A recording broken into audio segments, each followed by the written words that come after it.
خلک وای سرو ته لاس اچومه او سره راته خاورې کېږي چې کوم کار لم ورځمه کار خرابېږي نیت دې خراب دی مسلمان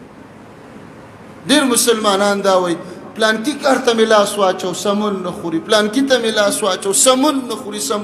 ولې رسول الله علیه السلام فرمایي ویشتت علیه ضیعته کارونه به دې ټول د لاسه وځي خواره واره بشي د هېچا په باره کې نیت مه خرابوه د هېچا دپاره نیت مه خرابوه په یو کار کې مه خرابوه رسول الله علیه السلام فرمایي الله رب العالمین به دا انسان موړ نه کي موړ دته به الله خوشحالي نه ورکوي دته به قناعت نه کېږي دی چې چېرته چا سره ښه خوراک ښه روپۍ او ښه ګاډی ښه جامه ویني دا به پسخېږي بل رسول الله علیه السلام فرمایي ولا یأتیه الا ما کتب له څومره دنیا به دته میلاو شي چې څومره الله لیکلې ده وی خوار په دوبۍ م خواري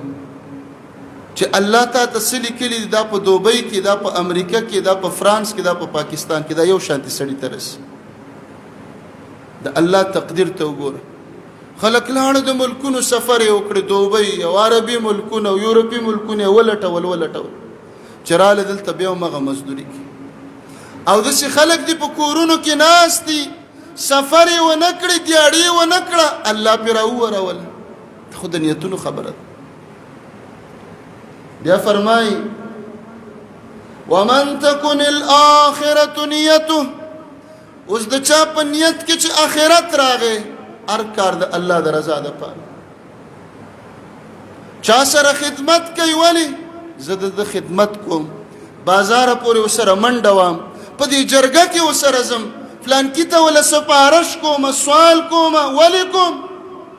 رسول الله علیه السلام فرمایي تر څو پورې چې بنده د بنده په کار کې او حاجت کې مصروف وي الله به د دې انسان ټول حاجتونه پوره کوي